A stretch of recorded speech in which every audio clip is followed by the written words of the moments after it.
que é a de virar o ano adorando ao Senhor, cultuando esse Deus digno de toda adoração e de todo louvor.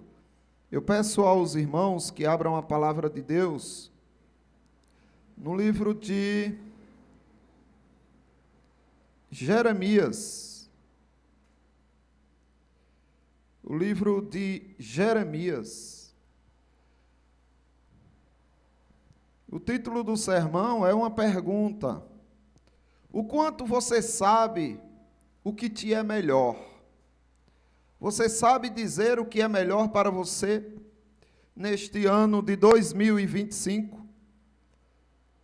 Você teria como relatar tudo o que você acredita que seria bom na tua vida durante o ano de 2025?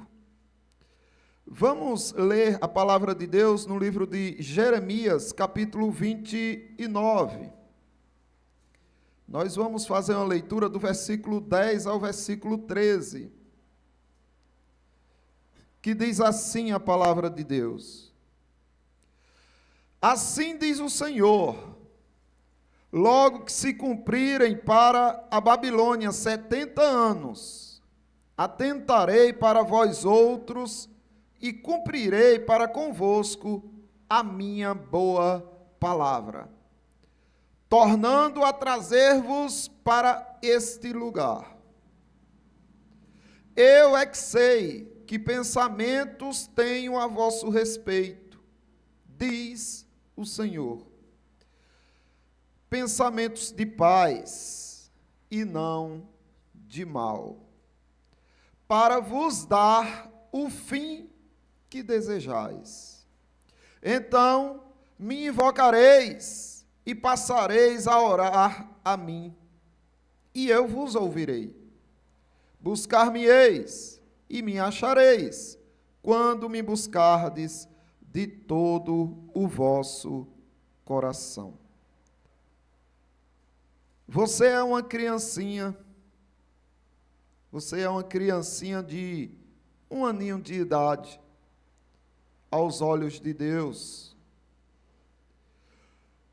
O quanto uma criança de 1 aninho de idade sabe o que é melhor para ela? Será que ela tem alguma compreensão daquilo que é bom e daquilo que é mal para a sua vida? E se você fosse pai, mãe, de uma criancinha de 1 ano de idade, você confiaria a ela todos os desejos dela? Tudo que ela quisesse fazer, você deixaria que ela fizesse? Deixaria ela escolher tudo? Ou você ia interferir na vontade dela? Mesmo que ela chorasse com raiva, pensando que você não gostava dela, você ia interferir? Certamente sim. Mas por que você ia interferir? Porque você sabe o que é bom para uma criança de 1 aninho. E você sabe que a criança, por mais que queira o que deseja, não entende o que é perigoso e o que é ruim para ela. Você é essa criança inconsequente diante de Deus. E você acha que sim, que sabe o que é melhor para você. Certamente você tem muitos planos para 2025. Que bom, continue tendo. Só não acredite que você sabe o que é melhor para a tua vida. Você fica, sim, chateadinho quando Deus frustra os seus planos. Quando você planeja e fica imaginando tudo que vai acontecer e os lucros que vai ter e a alegria que vai vir sobre sua vida quando você conquistar isso e aquilo, e você projeta tudo. E quando Deus frustra, como você se sente? Igual uma criancinha de 1 ano, quando o pai não deixa que ela mexa em algo perigoso. Era isso que estava acontecendo com Judá, com Israel. Foram levados para a Babilônia. O versículo 1 do nosso capítulo 29 mostra o contexto dessa palavra que Deus enviou pelo seu profeta Jeremias. O versículo 1 e 2 diz: são estas as palavras da carta de Jeremias, o profeta. Enviou de Jerusalém ao resto dos anciãos do cativeiro, como também aos sacerdotes, aos profetas e a todo o povo que Nabucodonosor havia deportado de Jerusalém para a Babilônia. Depois que saíram de Jerusalém, o rei Jeconias, a rainha mãe, os oficiais, os príncipes de Judá e Jerusalém, e os carpinteiros e os ferreiros, e foram levados para a Babilônia. Mas essa era a vontade deles? Esta era a vontade e os planos dele para o ano que se iniciaria? Com certeza não. A vontade deles era de continuar em Judá, de continuar em Jerusalém, de prosperarem na cidade que amavam. Essa era a vontade deles. Mas a vontade de Deus era outra. Por isso Deus sufoca a vontade deles e estabelece a sua própria. Vejam só, o que é que eles queriam? Eles queriam estar em Jerusalém. Como não podiam, foram levados cativos, escravos, para a Babilônia. Agora eles ficam aborrecidos. E queriam fazer birras. Queriam sabotar tudo o que a Babilônia estivesse planejando para a sua prosperidade. Eles estavam chateados. Do versículo 4, você observa a ordem de Deus para eles. Assim diz o Senhor dos Exércitos, o Deus de Israel, a todos os exilados que eu deportei de Jerusalém para a Babilônia. Percebem que não foi Nabucodonosor? Foi Deus que levou o povo para a Babilônia. E olha a ordem de Deus para eles na Babilônia: edificai casas e habitai nelas, plantai pomares e comei o seu fruto,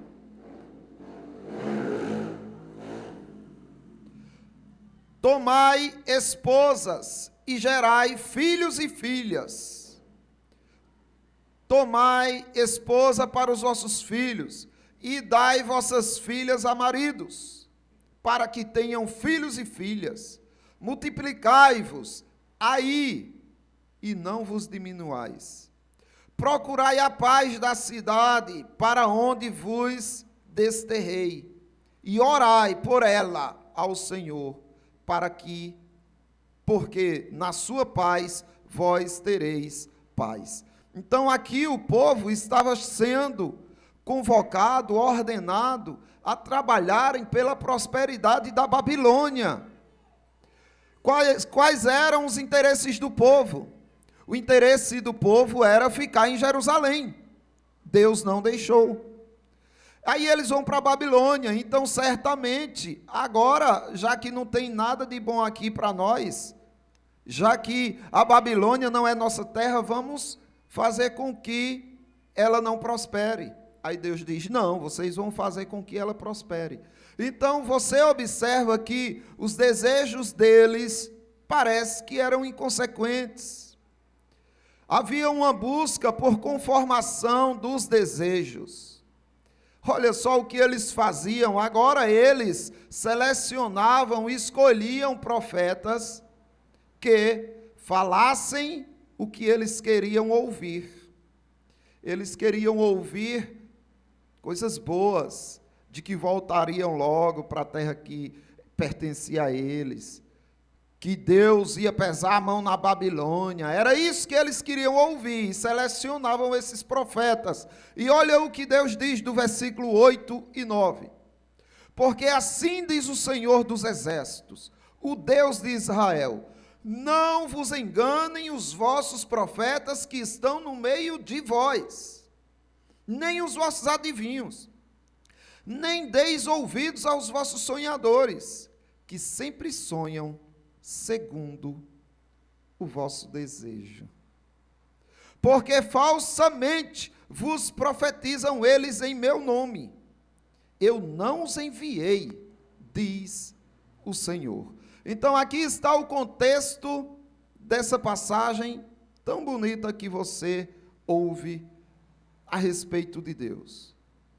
Passagem onde Deus diz que tem para o povo pensamentos de paz e não de mal. A passagem que diz que o povo invocará e será atendido. O contexto é esse: o povo sendo contrariado nas suas vontades. E a primeira coisa que eu quero destacar no texto que nós escolhemos está no versículo 10, que mostra que Deus conhece a sua dor. Deus, ele reconhece o seu sofrimento. Veja só o que diz: assim diz o Senhor: logo que se cumprirem para a Babilônia 70 anos, atentarei para vós outros e cumprirei para convosco a minha palavra, a minha boa palavra, tornando-vos a trazer para este lugar. Então, o que Deus está dizendo ao povo é que após 70 anos, Deus ia trazer o povo para onde eles queriam estar. E Deus está reconhecendo que essa é realmente a boa palavra para eles. E que a palavra que dizia, vocês vão ser cativos na Babilônia, era uma palavra dura. Era uma palavra sofrida para eles. Deus mostra nessa passagem isto. Então, observe que Deus, ele não é insensível ao seu sofrimento. Veja o que diz o profeta Jeremias agora em Lamentações, capítulo 3, do versículo 30. Ele diz assim: dê a face ao que o fere, farte-se de afrontas. O Senhor não rejeitará para sempre. Pois ainda que entristeça alguém, usará de compaixão segundo a grandeza das suas misericórdias. Porque não aflige, nem entristece de bom grado os filhos dos homens. É assim. Deus, ele não se agrada em ver seu povo sofrer. Ele sente a dor do seu povo. Então, primeiro, tire isso da cabeça de que, Deus, ele está pesando a mão em mim como que se fosse algo que dá prazer a Deus. Não dá. Veja só, Jeremias, no capítulo 4, versículo 19, ele mostra os sentimentos dele diante do sofrimento do povo, que não é diferente da tristeza que Deus sente em ver o seu povo sofrendo. E o profeta diz: meu coração, eu me contorço em dores. Paredes do meu coração se agita, não posso calar-me, porque ouves, ó minha alma, o som da trombeta, o alarido de guerra. Ele estava vendo o que o povo de Deus ia sofrer e sentiu muito por isso. Isso lembra também o que Jesus Cristo sentiu quando olhou para Jerusalém, que estava completamente corrompida, pervertida, escolhendo o desprezo a Deus. E olha o que Jesus Cristo diz no Evangelho segundo Lucas, do capítulo 13, do 34 por diante. Jesus diz: Jerusalém, Jerusalém, que matas os profetas e apedrejas os que te foram enviados. Quantas vezes eu quis reunir teus filhos, como a galinha ajunta os do seu próprio ninho debaixo das asas, e vós não quisestes. Eis que a vossa casa ficará deserta, e em verdade vos digo que não mais me vereis, até que venhas a dizer, bendito o que vem em nome do Senhor. Mas observe que Jesus Cristo aqui está questionando Jerusalém, o povo, e dizendo, olha, quantas vezes eu abri minhas asas, como a galinha abre, para guardar os seus pintinhos, e vocês rejeitaram. Jesus Cristo aqui está mostrando que não tem nenhum prazer no sofrimento do seu povo. Deus é o único que sabe o que é bom para você. Porque Deus faz tudo isso com Israel, com Judá? Porque Deus pesa a mão no seu povo? Porque Deus faz o seu povo sofrer? É porque Deus é o único que sabe o que é bom para você. E quando Deus faz isso, é justamente porque você está correndo atrás do que você acha que é bom para você, e que será a tua destruição. E aí ele age contra a tua vontade, tirando de você aquilo que te afastaria dele. Deus é o que sabe o que é bom para você, e você não sabe de nada. É a segunda coisa que eu quero que você veja agora no versículo 11. Quando Deus diz, eu é que sei que pensamentos tenho a vosso respeito, diz o Senhor, pensamentos de paz e não de mal, para vos dar o fim que desejais. Qual era o fim que eles desejavam? Certamente o fim que eles desejavam era estar de bem com Deus. Mas as contaminações, as distrações, as seduções deste mundo vinham interferindo na verdadeira e genuína vontade do povo, levando-os a terem desejos pelo que não presta. Mas eles achavam que sabiam, eles acreditavam que tinham noção do que era melhor para a vida deles. Assim são os crentes hoje em dia. Conte-me mais a respeito de sua sabedoria. Quem é você em sabedoria?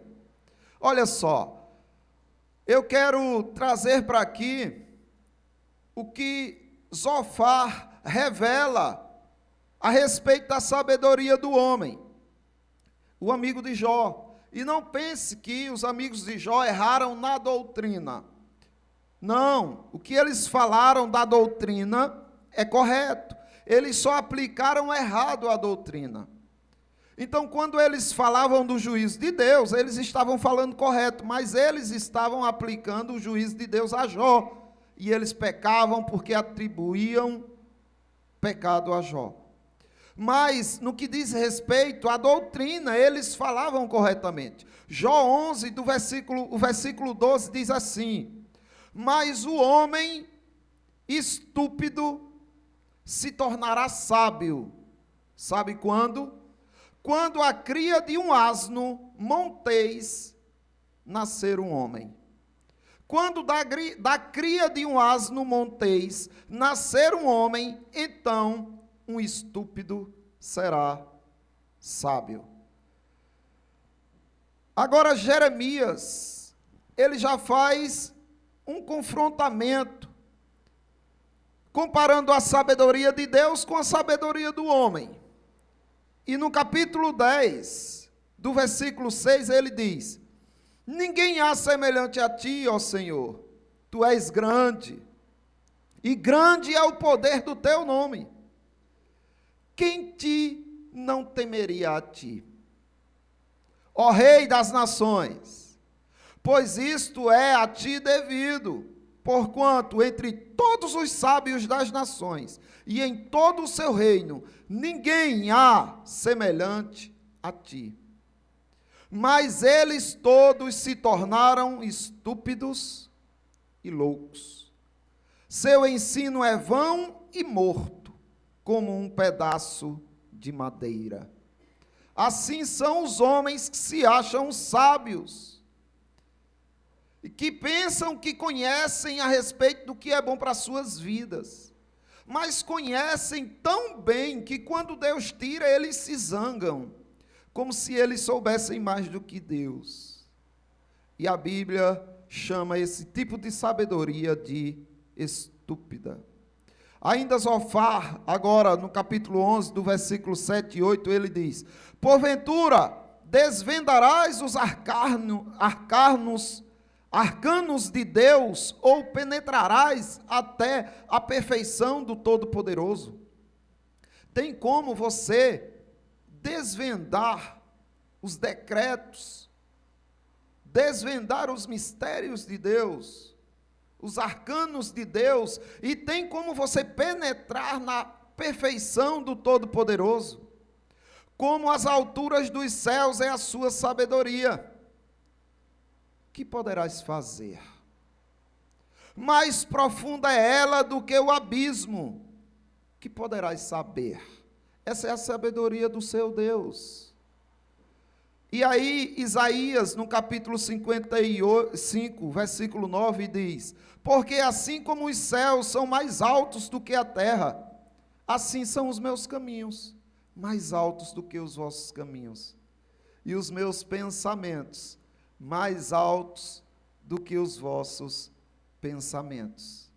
Mas o homem acha que sabe demais, acha que pode ficar zangado porque as coisas saem do seu controle. Enquanto isso, o salmista Davi, no Salmo 139, versículo 17 e 18, dizia: que preciosas para mim, ó Deus, são os teus pensamentos, e como é grande a soma deles. Se os contassem, excedem os grãos de areia. Contaria, sem jamais chegar ao fim. Pois é, o que aconteceu quando Deus questionou a sabedoria que Jó julgava ter? Porque Jó era um homem sábio, realmente. O próprio Deus deu testemunho dele, de que ele era homem reto, íntegro, temente a Deus e que se desviava do mal, e que na terra não existia ninguém igual a ele. Mas o que Jó disse a Deus, quando Deus questionou a sabedoria de Jó? Veja o que Jó diz. Então respondeu Jó ao Senhor, Salmos 49, do versículo 1. Bem sei que tudo podes, e que nenhum dos teus planos pode ser frustrado. Quem é aquele, como dissestes, que sem conhecimento encobre o conselho? Foi isso que Deus disse a Jó. Jó, quem é você que sem conhecimento quer encobrir o meu conselho? Aí Jó diz: na verdade, falei do que não entendia. Coisas maravilhosas demais para mim, coisas que eu não conhecia. Percebe que a sabedoria de Deus é mais alta que qualquer sabedoria humana. A sua sabedoria terrena é chamada na Bíblia de animal, sabedoria animal e demoníaca. A sabedoria de Deus é chamada de pura e de bons frutos. Tiago, capítulo 15, 3, versículo 15 e 17. Então, não adianta, até mesmo os maiores sábios que você tiver, os melhores mestres, os pastores mais instruídos, eles não têm sabedoria. Por isso que Jeremias diz no capítulo 10, o versículo 21, porque os teus pastores se tornaram estúpidos. Ninguém tem sabedoria. Então aquiete, confie na sabedoria de Deus. Mas os homens estúpidos, eles só são estúpidos por uma razão, que é a continuação do nosso versículo, capítulo 10, do 21 de Jeremias, que diz: não buscam ao Senhor, por isso não prosperam, e todos os seus rebanhos se acham dispersos. É por isso que A sabedoria humana é estúpida, não vale de nada, porque eles não buscam ao Senhor, não buscam a sabedoria do Senhor, porque se buscassem, deixavam de serem ignorantes e passariam a ser sábios no Senhor. A terceira coisa que eu quero que você veja é que o melhor para você é o próprio Deus, o qual você estava perdendo sem ver, o qual Judá estava perdendo sem ver. Aos poucos eles estavam se distanciando de Deus e Deus teve que agir contra o seu prazer. Teve que puni-los e lançá-los em uma terra que eles não gostavam. E agora, Deus fez tudo isso porque Deus sabia o que era melhor para eles. E o que é melhor para eles? E o que é melhor para você? O melhor para você é o próprio Deus. Por isso que no versículo 12, Deus diz: então me invocareis, passareis a orar a mim, e eu vos ouvirei. Buscar-me-eis, e me achareis, quando me buscardes de todo o vosso coração. Então, aqui eles estavam, na verdade, sendo moldados, forjados. Eles estavam aprendendo a se revigorarem espiritualmente. Porque eles, por mais que cantassem ao Senhor, por mais que lessem a palavra, estivessem no templo, eles estavam esfriando diante do Senhor. E aí Deus intervém e age. Nesse período, na Babilônia, foi o período onde eles mais se renovaram espiritualmente. Foi quando se começou a criarem-se sinagogas judaicas. E aí o povo tinha muitos lugares agora para aprender a palavra de Deus. Tudo por conta do que eles sofreram nesse período de exílio. Davi, ele relata o quanto aprendeu do Senhor. E quais foram os caminhos que fizeram com que ele aprendesse do Senhor. Davi aprendeu a guardar os tesouros do Senhor, a palavra do Senhor. Só que depois que teve os seus desejos frustrados. Depois que Deus sufocou a vontade de Davi e estabeleceu a sua própria, Davi reconhece agora o tesouro da palavra de Deus. No Salmo 119, o versículo 67 diz: antes de ser afligido, antes do Senhor pesar a mão em mim, antes do Senhor frustrar meus planos, eu andava errado. Mas agora guardo a tua palavra. Então, depois que Deus pesou a mão em Davi, castigou Davi, puniu Davi, aí ele passou a guardar a palavra do Senhor. Ele começou a entender que o melhor é Deus na sua vida, melhor do que o caminho que ele vinha traçando. E isso era o que ele pedia a Deus. No Salmo 139, do versículo 23, diz: sonda-me, ó Deus, e conhece o meu coração. Prova-me e conhece os meus pensamentos. Vê se há em mim algum caminho mau e guia-me pelo caminho eterno. Então, eis aí um homem sábio. Sabe por quê? Porque negava a sua sabedoria. Porque desconfiava do seu próprio entendimento. Não é que ele não desejava, não planejava e não corria atrás dos seus sonhos. Não é isto. Mas ele dizia: Senhor, enquanto eu estiver correndo atrás das coisas que eu venho correndo, veja se há em mim algum caminho mau e guia-me pelo caminho da justiça.